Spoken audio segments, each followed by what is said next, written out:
Shalom, shalom. I'd like to start this video by giving all honor, praise, and glory unto Yahweh, Bahashem, Yahweh Shai, Bahashem, Acha, Kwadash. Double honors to my teachers, the elders, apostles, and bishop of Great Millstone, teaching and ruling well, teaching us the 100% truth of this gospel. Salutation, peace, and blessing to the hopeful elect of the house of Israel, those who are keeping the law, statutes, and commandments. All right? So I wanted to go into a quick little lesson. Lord willing, this will be edifying.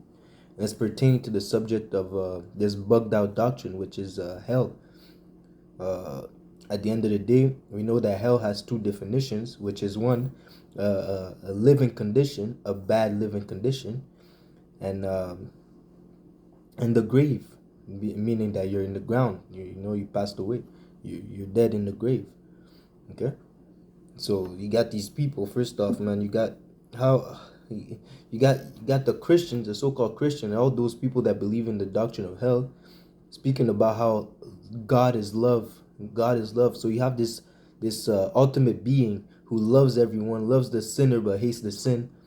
But at the end of the day, after all that love, he's gonna put all the souls that disobey him. He's gonna put them through a fire forever. He's gonna put them in the furnace to burn for eternity. All right, and that doesn't make sense. You tell me, how does that make sense? I thought your power was all love. How where's the love in making someone burn forever? Imagine just a first degree burn. You burn yourself in because of the oven. You burn yourself because you pulled something that was hot from the oven, and that burns, that hurts. So imagine now your whole body on fire forever. Where's the love? You know, that's madness, man. You see, and again, uh it shows a lack of understanding of the scriptures. These people that believe in these bugged out doctrines, you actually not you're reading the book upside down, man. The book doesn't speak about a place where you burn forever, man. Where Satan is there with a pitchfork and poking you while you're burning, man. Adding insult to injury. You see? So it says here, through the definition, through the Google definition of going through hell.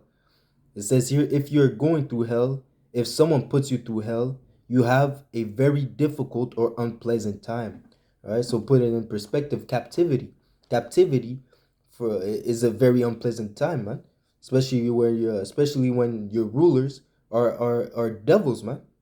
Imagine the captivity that the so-called black man, the so-called Native Indians, the Latinos, ultimately the tribes, the tribes of Israel, had to endure under the oppression of Isa Edom.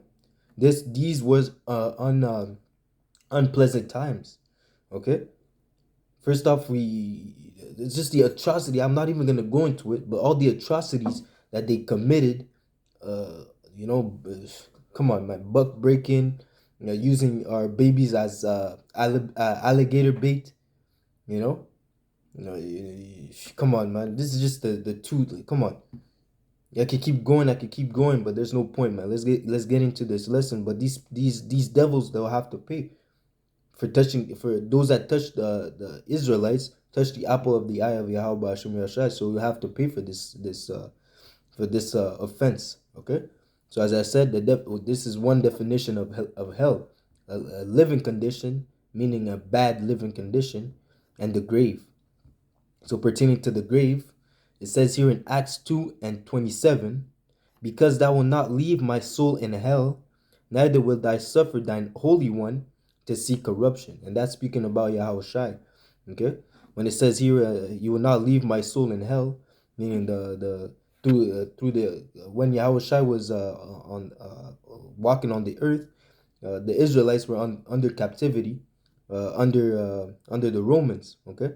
And it says, you will not suffer thy Holy One to see corruption, is because Yahweh Shai, when he died, he rose up the third day.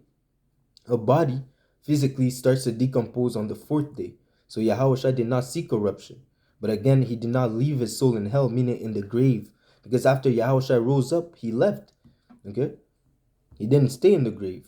You see? As it says here in Luke 24 and 1, now upon the first day of the week, very early in the morning, they came into the sepulchre bringing spices which they had prepared, and certain others with them. And they found the stone rolled away from the sepulchre, and they entered in and found not the body of the Lord Yahushai. So the body of Yahushai was not in hell anymore. It wasn't in the grave.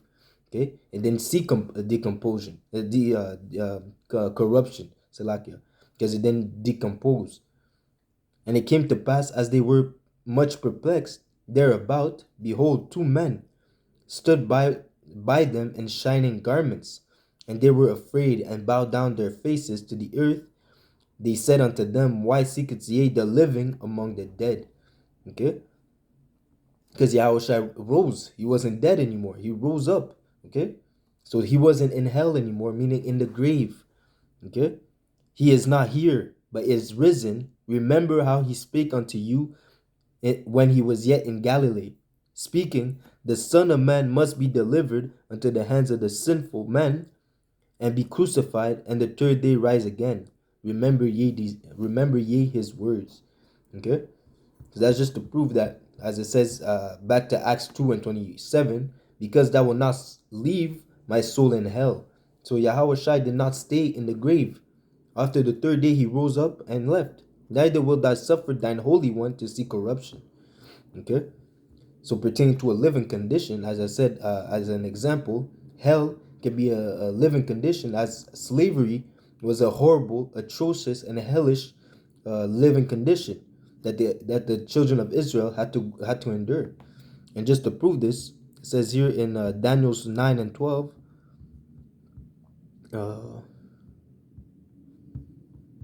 Real quick, Daniel's 9:12, and it reads,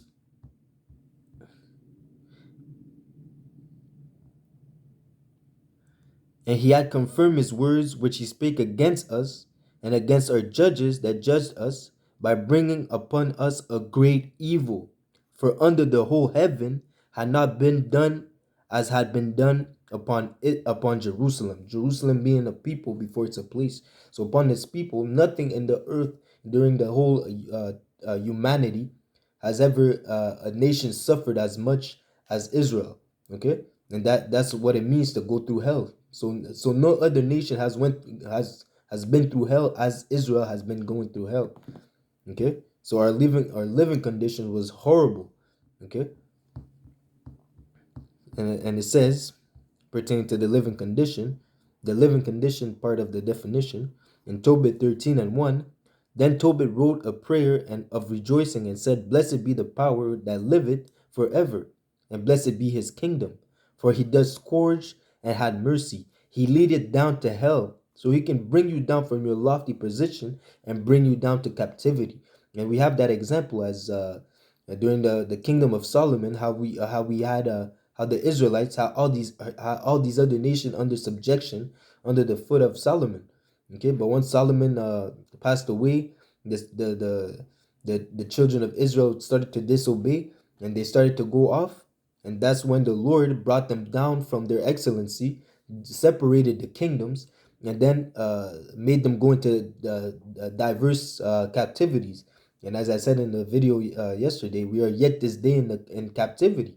We are yet this day in hell.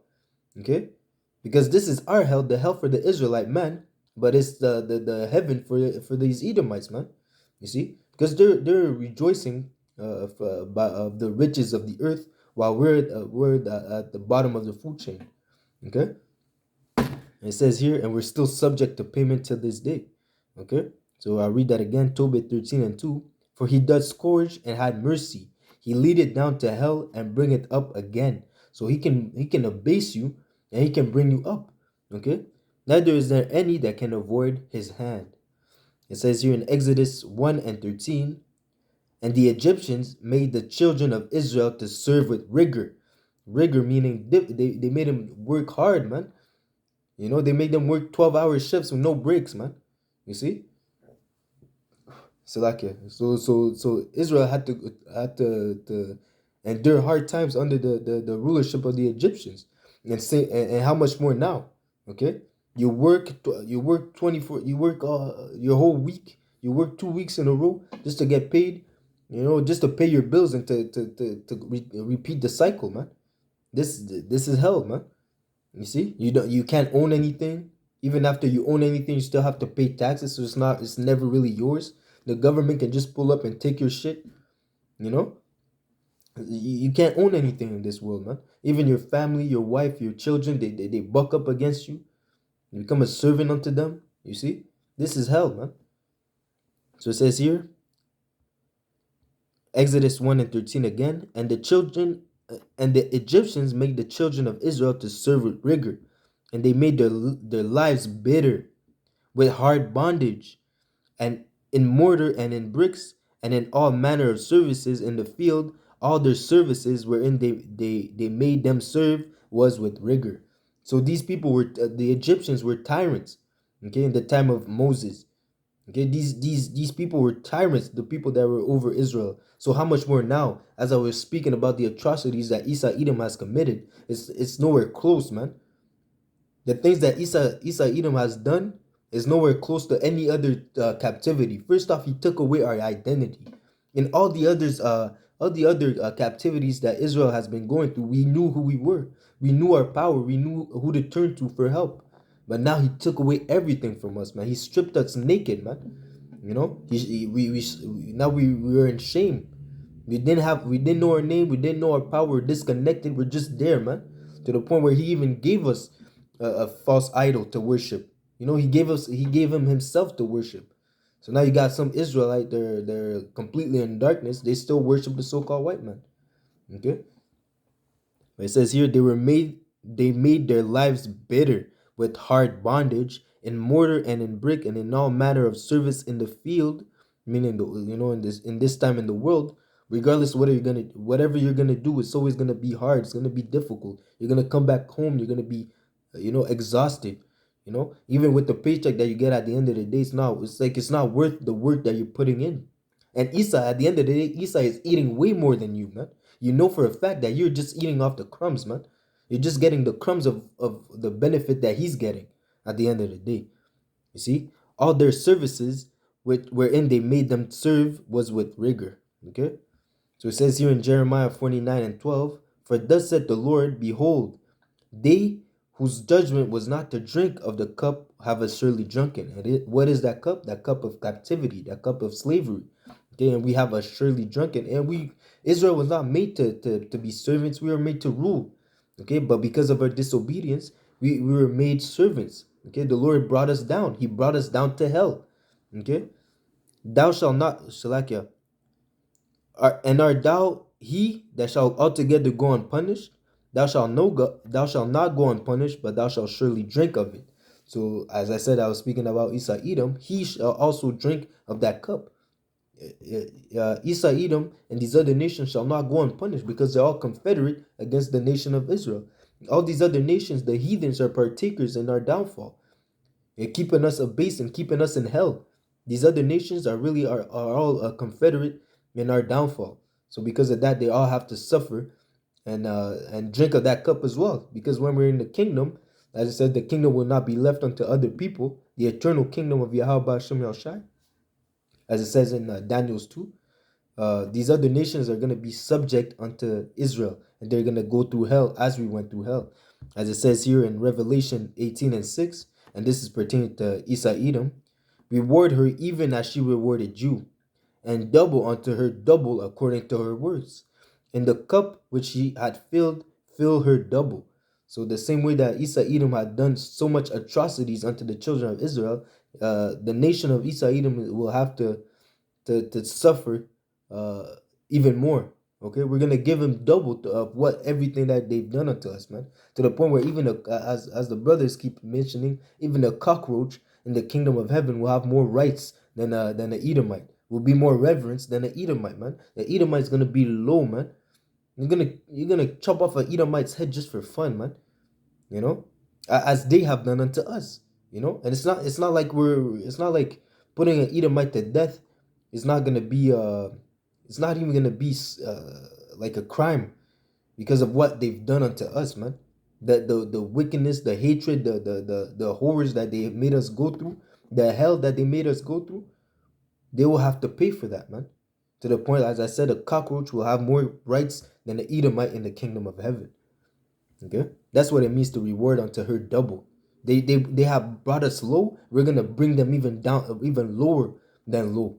You see, as it says here in Romans 2:16 and 26, and he that overcometh and keepeth my works unto the end, to him will I give power over the nations. So the Lord Yahweh Shai is gonna give us authority over these other nations. He's gonna put them under slavery, under us, under the starting with the Yahweh Shai, King David, and the 144,000, the body, the government body of Yasha Allah. Okay. And all these, even if you're not a part of the 144,000, you're still gonna be over these nations. You're still gonna rule over them, man. You see. So it says here, He shall rule them with a rod of iron, as a vessel of a potter shall they be broken to shivers. When you say shivers, broken to pieces, we're gonna annihilate these nations. We're gonna beat them into submission. Okay, to the point where if they don't show up, if one day there's a feast and they don't show up, we'll stop the rain from coming in their land. They won't be able to. We'll cause famines. We'll cause winds. We'll cause destruction in their place. You see, we'll beat them into destruct, and we'll beat them into submission. And Isa Edom at the end of when the kingdom is rebuilt, you see, he's gonna be extinct. So Isa Edom is through regardless. You see, we're rewarding him double. He's gonna be through, man. Isa Edom is truly gonna understand the meaning of going through hell. Okay, going through a evil living condition. Isa Edom is gonna understand the meaning of going through hell. Okay, and again, just to destroy, the concept of hell being a place where you burn forever. It says here in Revelation 20:14, and death and hell were cast into the lake of fire. I thought hell was a place where you burn forever. How can it be cast into fire? Okay, so in that precept, death, when it speaks about death, it speaks about how the Israelites will no longer die. Okay, death itself will no longer have power over the Israelites, as it says, "Where is thy sting, O death?" You see, because when Yahushua comes back and those nuclear missiles are shot up to destroy Babylon the Great, the elect, the hopeful elect, and the great multitude are gonna get beamed up in the chariots of the Most High, in the Father's ships. And once they get beamed up, their bodies is gonna go from a vile body to an immortal body. Okay, and once your body is immortal, you won't be able to sin anymore. You're gonna be able to keep the law, statutes, and commandments to the fullest. Okay, you're not gonna break any commandment. You're gonna be as Yahweh Shai. Okay, and that fact, it said, what does it say? The wages of sin is death. The fact that we're never gonna sin again will make us immortal. Okay, and that is why death will be cast into hell. So like a death will be cast into the lake of fire, and hell, meaning the captivity will be cast into the lake of fire, never to be seen again. Because after that, after when the kingdom of Israel is established, Israel will no longer go into captivity anymore. As it says, oppression shall now rise up a second time. Okay, it's over. Israel will never go back into captivity. No one will be able to put us under subjection once we have our spiritual body. Okay, so ultimately, I don't want to make it too long of a video. This is it. I hope this was edifying. Hell has two definitions. One is a living condition, meaning a bad condition, a hellish condition, and the other one is the grave. Now, when it took a couple of scriptures, and I hope this was edifying. There's no such place where you're burned forever, man. This is not the power of heaven. He made the creation. Everything has its everything has its purpose. There's no purpose for a soul, which is fire, to burn forever. There is no purpose for a soul to burn forever. All right. So that being said, I hope that lesson was edifying. I like to give all praises, honor, and glory unto Yahweh, Ba'ashem, Yahweh Shai, Ba'ashem Achakodash. Double honors to my teachers, the elders, apostles, and bishop of Great Millstone, teaching and ruling well. Salutation to the hopeful elect, peace and blessing. And DTA Ababa Kwame Ashala. Soon. We're almost out of here. Until next lesson, Shalom, keep the faith.